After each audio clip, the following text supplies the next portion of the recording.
সাথী রে। বাংলা সিনেমায় হুলস্থুল প্রেম আর আবেগে দুমড়ে মুচড়ে যাওয়া যুব সমাজের আইকন সালমান শাহ। ৯০ দশকের শেষ ভাগে তুমুল জনপ্রিয় হয়ে ওঠা এই নায়কের সুপারহিট অভিনয়ে নাকানি চুবানি খেয়ে পড়ে চলচ্চিত্র জগতের আনকোড়া আধমরা সব অভিনেতা অভিনেত্রী। টেকনাফ থেকে তেঁতুলিয়া আর রূপসা থেকে পাথুরিয়ার পথঘাট, কাচারি ঘর, ড্রয়িং রুম, ডাইনিং রুমে তখন কেবলই সালমান শাহ, শাবনূর আর মৌসুমীর উতাল পাথাল সিনেমার গল্প। তোমাকে চাই শুধু তোমাকে শোনাবে যে গান সুরে ভরে। ঢালিউড পাড়ার এই শোরগোল সরাসরি হিট করে তরুণ তরুণীদের পড়ার টেবিল, স্কুলের ক্লাসরুমের ফাঁক গলে, মেঠোপথ, নদী তীর কিংবা পুকুর ঘাট থেকে শুরু করে গ্রামীণ অববাহিকার হাট বাজারের অলিতে গলিতে। ও সাথী রে।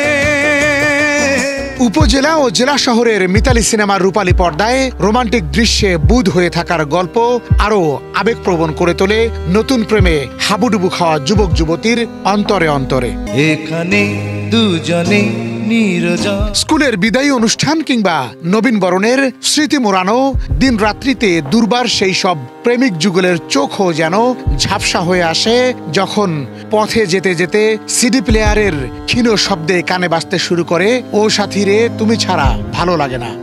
তুমি ছাড়া ভালো সেই সব মানভিমানের রেশ কাটতে না কাটতেই আকস্মিকভাবে হারিয়ে যান বাংলা সিনেমার এক কিংবদন্তি প্রেমের উপাখ্যান সালমান শাহ।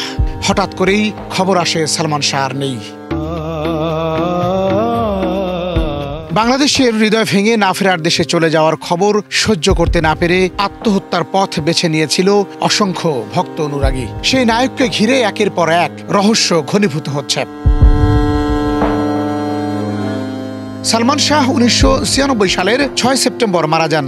দীর্ঘদিন ধরে মৃত্যুর প্রকৃত কারণ নিয়ে জল্পনা কল্পনা চলতে থাকলেও তদন্তের জন্য কোনো কার্যকর পদক্ষেপ নেওয়া যায়নি। সালমানের মৃত্যুর পর বরাবরই সালমানের পরিবারের অভিযোগের তীর ছিল তার স্ত্রী সামিরার দিকে, আর সামিরা বরাবরই সেটি অস্বীকার করেছেন। কিছুদিন আগেও সালমান শাহের মৃত্যু সম্পর্কে খোলামেলা কথা বলেন স্ত্রী সামিরা। একটি সাক্ষাৎকারে তিনি বলেছেন, সালমান শাহের মৃত্যুটা তার কাছে শুধুই ট্রমা। এদিকে সালমান শাহর মৃত্যুর ঘটনাকে হত্যা মামলা হিসেবে নির্দেশ দেওয়ার পর গত ৪ দিন সামিরার খোঁজ মিলছে না। সামিরা যে ফোন নম্বর ব্যবহার করতেন তা বন্ধ পাওয়া যাচ্ছে। সরাসরি এবং হোয়াটসঅ্যাপে কোথাও তার সঙ্গে কথা বলা সম্ভব হচ্ছে না। অপরদিকে মামলায় অভিযুক্ত খলনায়ক ডন হককে টানা কয়েকদিন ফোন কল ও খুদে বার্তা দেওয়ার পরও তিনি কোনো সাড়া দেননি।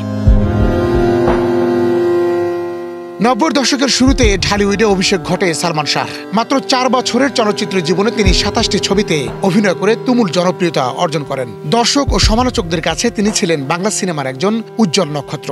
মৃত্যুর ২৯ বছর পরও তার নাম রয়ে গেছে ভক্তকুলদের হৃদয়ে। সম্প্রতি আদালতের নির্দেশ ও মামলার পুনরুজ্জীবনের খবর প্রকাশিত হওয়ার পর তার ভক্তদের মধ্যে এক ধরনের উত্তেজনা ও আশার অনুভূতি দেখা দিয়েছে। সালমান শাহর সমর্থকরা দীর্ঘদিন ধরে এ হত্যাকাণ্ডের নেপথ্যের রহস্য ও সত্য উদ্ঘাটনের অপেক্ষায় রয়েছেন।